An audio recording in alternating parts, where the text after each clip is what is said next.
Power ಕೆಫೆಯಲ್ಲಿ ಮೊದಲ story Shivamogga ಜಿಲ್ಲೆಯದ್ದು. Shivamogga ಜಿಲ್ಲೆಯಲ್ಲಿ ಪಾಕ್ ಪರ ಘೋಷಣೆ ಕೂಗಿದ ಬೆನ್ನಲ್ಲೇ ಪೊಲೀಸರು ಫುಲ್ ಅಲರ್ಟ್ ಆಗಿದ್ದಾರೆ. ಪೊಲೀಸ್ ಸರ್ಪಗಾವಲನ್ನ ಅಲ್ಲಿ ಇರಿಸಲಾಗಿದೆ. ಸಾಗರ ಪಟ್ಟಣದಲ್ಲಿ ಇವತ್ತು ಈದ್ ಮಿಲಾದ್ ಮೆರವಣಿಗೆ ಇದೆ. ಹಾಗಾಗಿ ಅಗತ್ಯ ಬಂದೋಬಸ್ತನ್ನ ಪೊಲೀಸರ ತಂಡ ಕೈಗೊಂಡಿದೆ. ಇವತ್ತು ಪೊಲೀಸರು ಅರೆಸೇನಾ ತುಕಡಿಗಳಿಂದ ಪಥಸಂಚಲನ ಕೂಡ ಆಗಿದೆ. ನಗರದಲ್ಲಿ ಶಾಂತಿ ಸುವ್ಯವಸ್ಥೆ ಕಾಪಾಡುವ ನಿಟ್ಟಿನಲ್ಲಿ ಹೈ ಅಲರ್ಟ್ ಅನ್ನ ಘೋಷಣೆ ಮಾಡಲಾಗಿರುವುದು. ಯಾವುದೇ ರೀತಿಯ ಅಹಿತಕರ ಘಟನೆ ನಡೆಯಬಾರದು ಅಂತ ಹೇಳಿ ಮುಂಜಾಗ್ರತಾ ಕ್ರಮವನ್ನ ಈಗಾಗಲೇ ಪೊಲೀಸ್ ಇಲಾಖೆಯಿಂದ ತೆಗೆದುಕೊಳ್ಳಲಾಗಿದೆ. ಎರಡೂ ಸಮುದಾಯದ ಮುಖಂಡರ ಜೊತೆಗೆ ಎಸ್ಪಿ ಈಗಾಗಲೇ ಸಭೆಯನ್ನು ಕೂಡ ಮಾಡಿದ್ದಾರೆ. ಒಂದು ಘಟನೆಯನ್ನ ಇಟ್ಕೊಂಡು ಅಪಪ್ರಚಾರ ಮಾಡೋದು ಸೂಕ್ತ ಅಲ್ಲ. ಆ ಘಟನೆಯ ಕುರಿತು ಎಲ್ಲ ಆಯಾಮಗಳಲ್ಲೂ ತನಿಖೆಯನ್ನ ಮಾಡಲಾಗ್ತಾ ಇದೆ.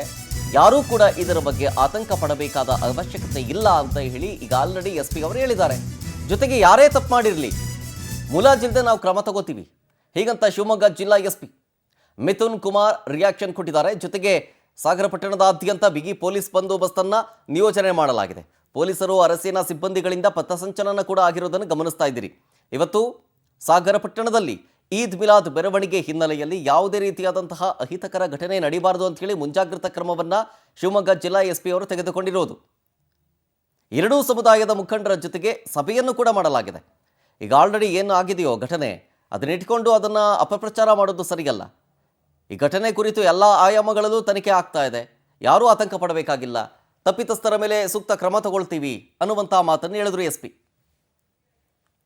ಇಟ್ಕೊಂಡು ಎಲ್ಲಾ ಘಟನೆಗಳಿಗೂ ನಾವು ಅದೇ ಪೈಂಟ್ ಅಲ್ಲಿ ಬ್ರಷ್ನ ಮಾಡ್ತಕ್ಕಂಥದ್ದು ಸೂಕ್ತ ಅಲ್ಲ. ಆಗಿದೆ 4 ವರ್ಷದ್ದು ಒಂದು 5 ವರ್ಷದ್ದು ಮಕ್ಕಳು ಏನೋ ಒಂದು ಅಚಾತುರ್ಯ ಮಾಡಿದ್ದಾರೆ, ಯಾಕೆ ಮಾಡಿದ್ದಾರೆ ಏನು ಅಂತ ನಾವು ತನಿಖೆ ಮಾಡ್ತಾ ಇದ್ದೀವಿ. ಅದು it will take its own course. ನಾವು ಸೀಮಿತವಾದ್ರೆ ಸೂಕ್ತ ಅಂತ ಕಾಣುತ್ತೆ. ಪೊಲೀಸ್ ಇಲಾಖೆ ನಮ್ಮ ಕೆಲಸ ನಾವೇನ್ ಮಾಡ್ಬೇಕು ಅದನ್ನ ಮಾಡ್ತೀವಿ. ನಾನು ಇದನ್ನ ಶಿವಮೊಗ್ಗದಲ್ಲಿ ಒಂದು ಸಭೆ ಮಾಡೋದನ್ನು ಕೂಡ ಹೇಳಿ, ಕೆಲವರಿಗೆ ಮಾತಿನ ಪೆಟ್ಟು, ಮಾತಿನಲ್ಲಿ ಹೇಳಿದ್ರೆ ಅವ್ರಿಗೆ ಅರ್ಥ ಆಗುತ್ತೆ, ಕೆಲವರಿಗೆ ಮಾತಿನಲ್ಲಿ ಹೇಳಿದ್ರೆ ಅವ್ರಿಗೆ ಅರ್ಥ ಆಗಲ್ಲ. ಯಾರ್ಯಾರಿಗೆ ಯಾವ ರೀತಿ ಹೇಳ್ಬೇಕು, ಯಾವ್ಯಾವ ರೀತಿ ಬಿಗಿ ಮಾಡ್ಬೇಕು ಅದನ್ನ ನಾವು ಮಾಡ್ತೀವಿ. ಒಂದು ಘಟನೆನ ಇಟ್ಕೊಂಡು ಎಲ್ಲಾ ಘಟನೆಗಳಿಗೂ ನಾವು ಅದೇ ಪೈಂಟ್